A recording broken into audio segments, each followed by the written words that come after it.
علم کی فضیلت میں ہم نے بارہا مرتبہ کیا سنا، کیا بیان کیا کہ نفل نماز سے، نفل عبادت سے، حتیٰ کہ شب بیداری میں پڑھے جانے والے نوافل سے زیادہ افضل کیا چیز ہے؟ علم حاصل کرنا۔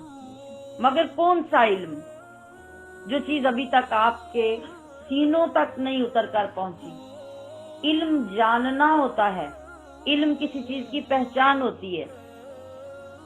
تو آپ اگر 6 مہینے پڑھتے رہیں اور آپ کو کتاب کے ایک پیج پہ لکھی عبارت کی سمجھ نہ آئے، آپ اس کا رٹا لگا کے آگے چلے جائیں تو اس کو ہم علم نہیں کہیں گے۔ علم کا مطلب اگر جاننا ہے تو پھر وہ روشنی اور وہ معرفت جب تک ہمارے اندر نہیں آئے گی اور ہمیں یہ احساس نہیں ہوگا کہ ہم جو پڑھ رہے ہیں اس کا مقصد کیا ہے، اس کو پڑھنے کے بعد ذمہ داری کیا ہے، حرام و حلال کی کیا تقاضے ہمارے اوپر عائد ہوئے ہیں، کن برائیوں کو چھوڑنا ہمارے اوپر لازم ہوا ہے اور کن اچھائیوں کو اپنانا ہمارے لیے لازم ہوا ہے۔ جب تک ان چیزوں کے بارے میں ترقی نہ ہو تو وہ کوئی علم نہیں ہے۔ اور جو شخص ان چیزوں کو سمجھ کر اپنا ٹائم سپینڈ کرتا ہے اور دیانتداری کے ساتھ چیزوں کو سیکھتا، سمجھتا اور ان پہ محنت کرتا ہے تو یہ علم حضرت امام شافعی رحمۃ اللہ علیہ کا بھی قول ہے کہ علم سیکھنا نفل نماز سے افضل ہے۔ مختلف احادیث میں مختلف الفاظ کے ساتھ اس کی فضیلت بیان کی گئی ہے۔ ایک حدیث میں یہاں تک بیان کیا گیا کہ اگر ایک طالب علم اپنے دینی علوم کو سیکھنے کے لیے رات میں 2 گھڑیاں صرف کر کے سو جاتا ہے اور اٹھ کر فجر کی نماز ادا کر لیتا ہے، اور دوسرا بندہ عشاء سے لے کے فجر تک نفل نماز پڑھتا رہتا ہے مگر اس کے پاس علم نہیں ہے، تو اس کی ساری رات کا جاگنا، ساری رات کی محنت، مشقت، عبادت جو ہے وہ اس طالب علم کی 2 گھڑیوں سے فضیلت حاصل نہیں کر سکتی جس نے دیانتداری، توجہ اور شوق سے 2 گھڑیاں بیٹھ کے دین کا کوئی مسئلہ سیکھ لیا۔ کوئی لمحہ شیطان کبھی ضائع ہونے دیتے؟ وہ اپنے برے مشن میں اتنا مستعد ہے کہ کسی رات میں، کسی دن میں وہ آپ کو تنہا نہیں چھوڑتا، اور آپ اپنے اچھے مشن کے لیے کبھی دن کا 10واں حصہ بھی اس اخلاص کے ساتھ صرف نہیں کرتے جو آپ کی ذمہ داری ہے۔ تو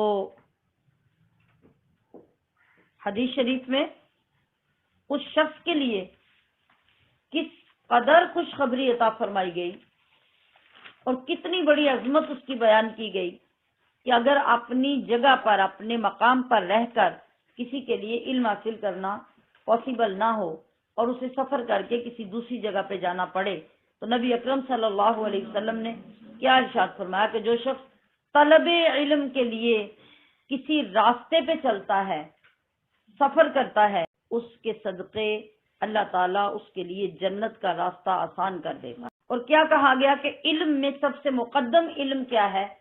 کہ ہمیں حلال، طیب، فرض، واجب، سنت، مستحب چیزوں کا علم از بر ہو جائے، اور اسی طرح حرام، مکروہ، ناجائز، ان تمام چیزوں کا علم اور ان سے بچنا، اور اس کی توفیق اللہ پاک ہمیں عطا فرما دے، یہ سب سے افضل علم ہے۔ بخاری شریف کی حدیث کے مطابق نبی کریم صلی اللہ علیہ وسلم نے فرمایا کہ علم فقہ یعنی دین کی سمجھ کا علم کس کو عطا ہوتا ہے، کس کو حاصل ہوتا ہے؟ وہ کون خوش نصیب ہے؟ اس سے پہلے اللہ کی ایک نظر پڑتی ہے اور اللہ پاک انتخاب کرتا ہے، لوگوں میں سے چنتا ہے لوگوں کو، اور اللہ چاہتا ہے کہ فلاں فلاں بندے کے ساتھ میں خیر کا ارادہ کر رہا ہوں، تو کیا ہوتا ہے؟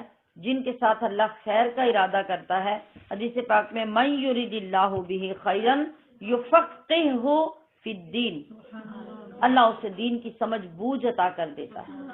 اور اللہ کی خیر کا یہ ارادہ یہ کسی عمر کا محتاج نہیں ہے، کسی وقت کا محتاج نہیں ہے۔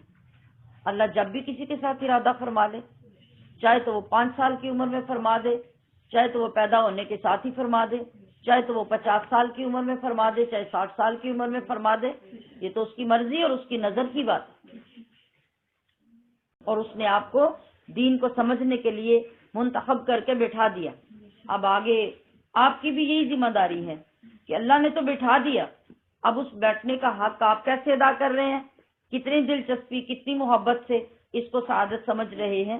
میں تو یہ کہتی ہوں کہ جن لوگوں کو پچھلی عمر میں اللہ کریم نے منتخب کیا، وہ تو چاہتے ہی نہیں ہے کہ ہم اس دروازے سے اٹھیں۔